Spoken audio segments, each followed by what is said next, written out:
Good morning. Sa isang magandang oportunidad para sa akin na may lahad ang mga bagong the new ideas since I came nung bumalik po ako sa pagiging non-political, although I'm still a politician. Diretsahin ko na po.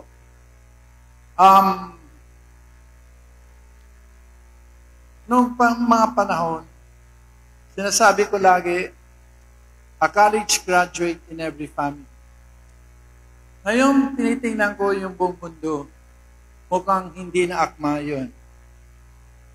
Kasi, mukhang 68% ng college graduate mawawala ng trabaho gawa ng artificial intelligence.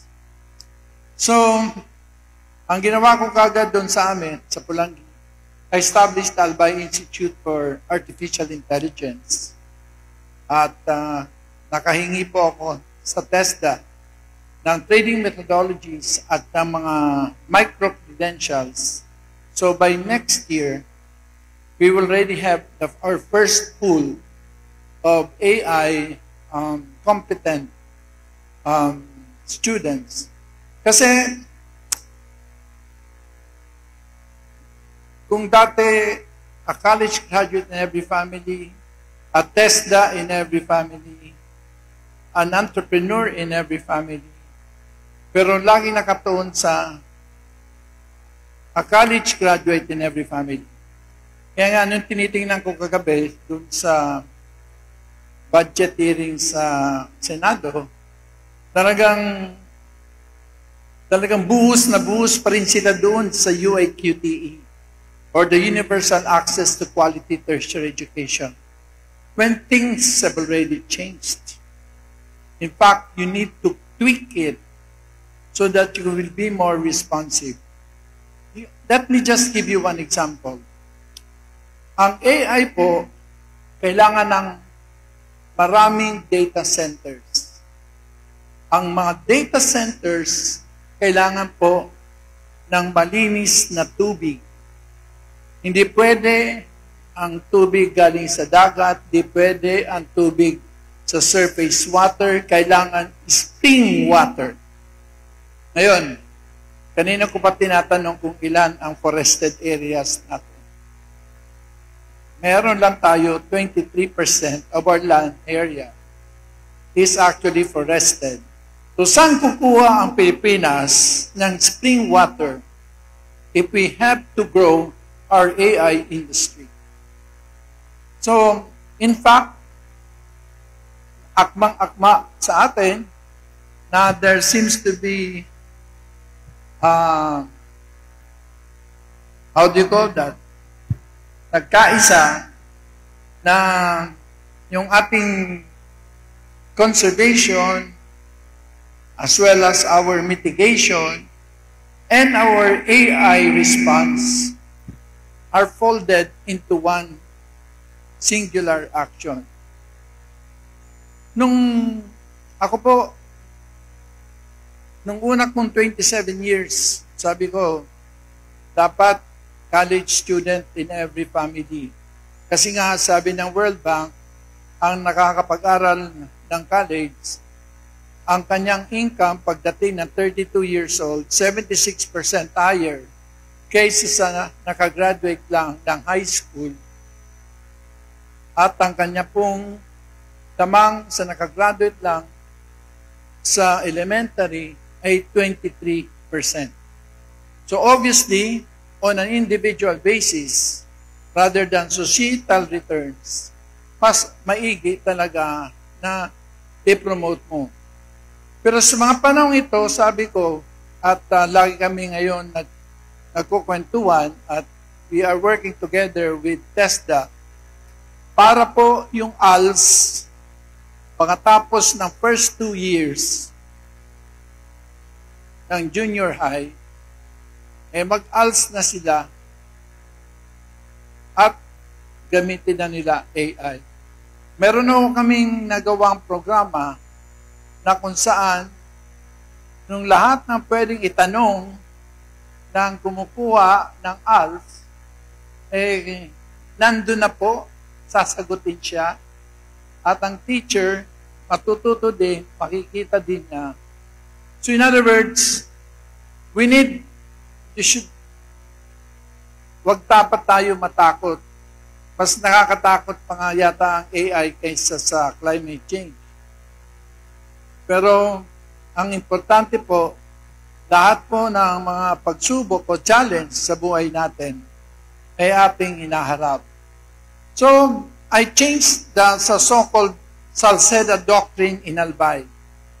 One is a college graduate in every family. Crush. Two, sabi ko, kailangan a producer in every family. Kasi nga, yung mga hard skills, hindi magagawa ng AI. Hindi siya marunong magtanim ng talong. Kaya niya kung kailan magtatanim. Pangatlo, kailangan siyang maging entrepreneur. Hindi kaya ng AI mag-entrepreneur. At ang pangapat, the fourth pillar, is really to look at arts. When I was in AIM, ang turo sa akin na there are 3 types. JIT, judgment, intuition, and technique. Technique kaya ng AI. Intuition, actually kaya din ng AI. Ang hindi kaya ng AI ay judgment. So, dyan papasok po na hindi kakayanin ng AI ang mga works of art or things that elevate our humanity as persons. So, kailangan din natin ang arts. At ang panglima, na kailangan talagang itatag natin bilang isa sa mga haligi ng ating doktrina ay sciences. Kasi saka lang tayo makakahabol talaga kung gusto natin na hindi tayo mapag-iiwanan na naman ng panahon. Dahil sa ngayon, 38% of our BPOs have just been retrenched simply because they were replaced by AI. And we have the statistics to show you that it will accelerate rather than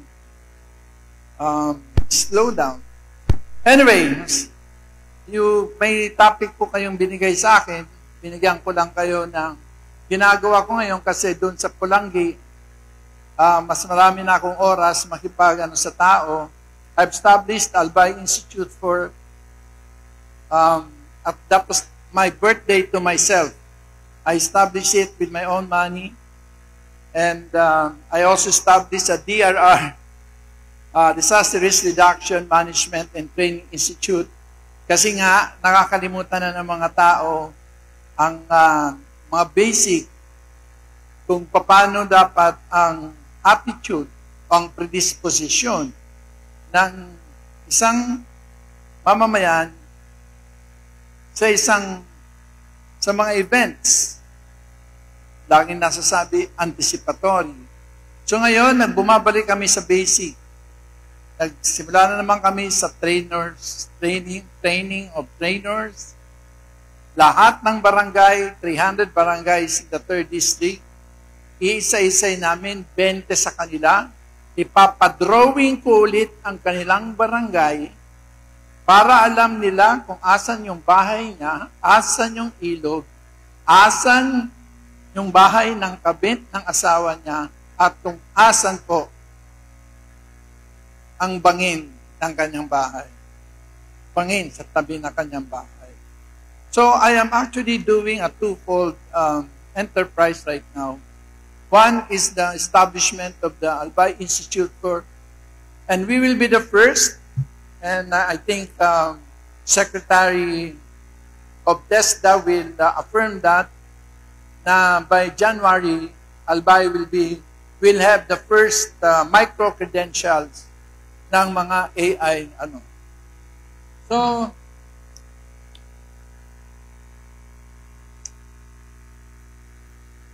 meron din po akong assignment kasi lagi ako nagpapagawa ng speech.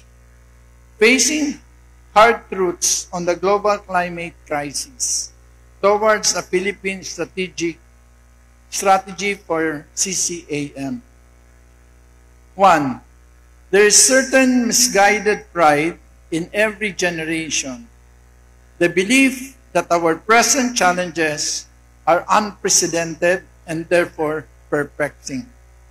Climate change, like all great global problems, overwhelms the imagination. And when the imagination is overwhelmed, illusions often take the place of analysis. And when the present begins to appear too perplexing, we return to the Greek classics because they strip away that illusion. In the history of the Peloponnesian War, Thucydides writes that right as the world goes is only in question between equals in power. The strong will do what they can, and the weak suffer what they must. We must confront our reality honestly. Among the community of nations, we are a middle power. By accepting this, our climate strategy begins with an honest accounting of our position in the climate negotiations. Number 2, the nature of our influence in global climate affairs. I think the Philippines has had disproportionate impact in the negotiations, and I don't want to line up, but with due respect to the elders, first, we are one of the country's most climate vulnerable countries. We are struck by an average of 2019 a year and repeatedly ranked among the top nations in the Global Climate Risk Index. Our moral standing in climate diplomacy comes from this disproportionate suffering. Second, Filipinos have helped shape the global climate regime. Ambassador Bernardita Muller was instrumental for G77 plus China for a long time. Of course, you have Yeb Sano, you have everybody are all here. And of course, on my side, due to their effort, I became the first Asian chairman of the Green Climate Fund. Kaso, hindi pa nakukuha natin yung pera natin. And the Philippines now hosts the board of the Loss and Damage Fund, a position that counts both responsibility and influence. We are not invisible actors in this conversation. Third, our leadership in forming climate institutions has not translated to domestic benefits. We have so far secured only about $137 million from the Green Climate Fund. 137 na ba, Borge? Even though Filipinos were largely responsible for securing the $10.4 billion when we met in Oslo and I was the chair. This is our starting point. High vulnerability, genuine moral standing, some global influence, and weakness in translating global expertise to local benefits. Number 3, disabusing ourselves of some delusions. 1, to truly meet our role in climate change adaptation and mitigation, we must avoid falling into certain tempting delusions. Delusion 1, that our moral appeals alone can meaningfully shift global emissions. It will not. There is a persistent belief that because the Philippines has suffered so much disproportionately from climate change, our moral appeals will meaningfully influence the world's largest emitters. The data does not support this. Global emissions are determined critically by the domestic policies of a few major countries, China, US, etc. This is not to say that the moral appeal holds no leverage value. It does in very well-defined cases. But as a permanent strategy, it does not produce lasting results. Delusion number 2. We should work mainly with fellow democracies in climate advocacy. There is a belief in the countries most committed to democracy will naturally be the most reliable partners in global climate action, and that their political system will make them more faithful to long-term mitigation commitments. The historical record proves otherwise. Yun lang. In democracies, climate policy is filtered through domestic politics, cost sensitivities, and electoral cycles. And these often override. Mas mahaba pala itong sinulat para sa akin. Ha?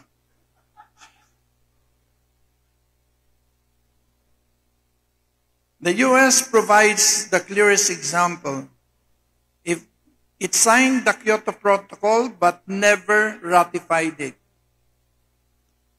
It withdrew from the Paris Agreement in 2017, rejoined in 2023, 2021, and withdrew again in 2025. Similar dynamics appear in Europe. Governments facing high energy prices or economic downturns routinely slow or dilute climate measures when voters push back, as seen in France during the Yellow Vests protests. In Europe, aggressive climate action has always been met with a surge of populist and far-right backlash. If we fall into that delusion, we will fail to work with significant but non-democratic climate actors like China or even Vietnam. This is not about the merits of democracy as a system of governance. That is a different conversation. This is about the demerit of keeping our own climate action coordinated primarily within fellow democracy, which would be a disservice to the wider cause of faster emission reduction. Delusion number 3, that climate vulnerability alone increases our bargaining position in global negotiation. There is a common assumption that because the Philippines is among the most climate vulnerable countries in the world, the vulnerability gives us a stronger bargaining position in climate negotiations. In fact, countries that suffered the most from climate change have often been sidelined in global mitigation patterns. The Philippines contribute less than 3.4% of CO2. Sierra Leone contributes 0.02%. Kiribati and Tuvalu, etc., almost zero. Yet these countries face the highest climate risk. Negotiation records reflect this lack of leverage. The alliance of small islands, whom I always do not like because they always side with the big countries, has advocated for 1.5C language since the early 1990s. The V20, new V25, countries have consistently pressed for stronger mitigation commitments for more than a decade now. The Philippines has repeatedly emphasized vulnerability and climate justice in COP plenaries. We should continue to emphasize climate vulnerability, but we should pair this with protecting our preeminence and expertise in climate negotiations. By having the most persuasive experts, sino na ngayon? Wala na si Ditas, wala na si Baby. Sino na ngayon? Si Ron, whose mastery of the text and process made progress even impossible without Filipino participation. Delusion number 4, that our own emissions reduction will meaningfully affect global climate outcomes. There is a recurring assumption that the Philippines must pursue deep emission cuts because this reduction will materially influence the global climate trajectory. Surprisingly, it will not. Based, ang haba pa ba nito? Iwanan ko na lang po ito.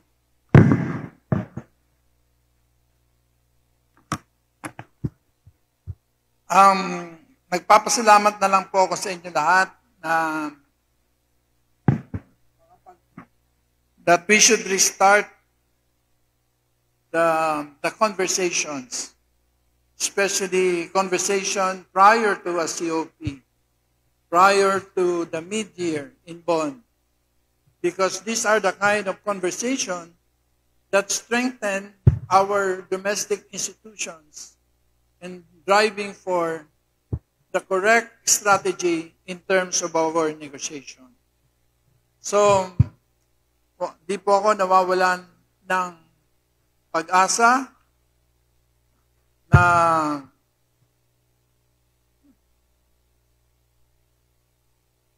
I still think that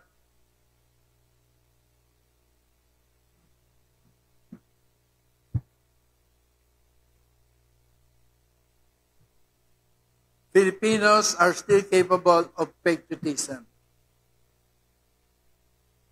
And if you compare countries that succeed and countries that do not succeed, the main difference is love of country. Sa inyo pong lahat, let's love our country.